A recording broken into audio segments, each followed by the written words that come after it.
Skin for supporting Sunshine and Miss Jack as well. And everyone behind the team, everyone in the team and behind the Happy Skin, thank you so much for this wonderful event.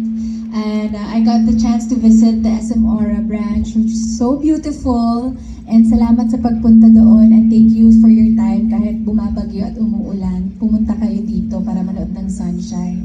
And I'm so excited for you to watch Sunshine because you are in for a very beautiful ride, a very eye-opening one. And I hope kung ano man ang mapulot nyo dito sa Sunshine, panatiliin natin siya sa puso natin at dalhin natin kahit lumabas na tayo ng sinehan at dalhin natin sa pang-araw-araw natin ng buhay. Anong favorite part mo?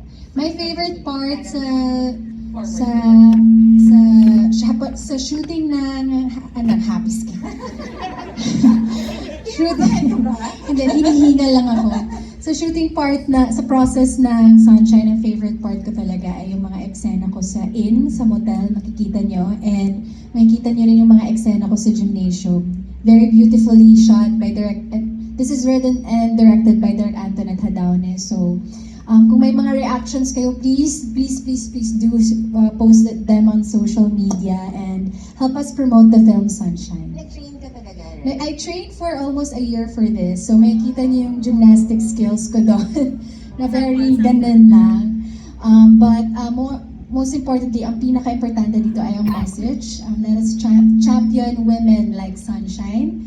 Not just Sunshine, the fictional character, but the real women who's represented by Sunshine. So, ipaglaban natin sila. Thank you guys. Thank you guys. So, thank you. Doon Yes. tayo. Kasi guys, meron siyang 5 screening today. Yes. And today also is the premiere night. So, Welcome, Princess Anna. may premiere ako doon sa kabila with the bosses of ABS and mga artista. That's why, may context lang hindi ako overdressed. But thank you for making time for us. Thank you for making time for us. Of course, salamat po. May group picture daw tayo. Para masaya. Guys, pasok kayo. Yeah, para yan.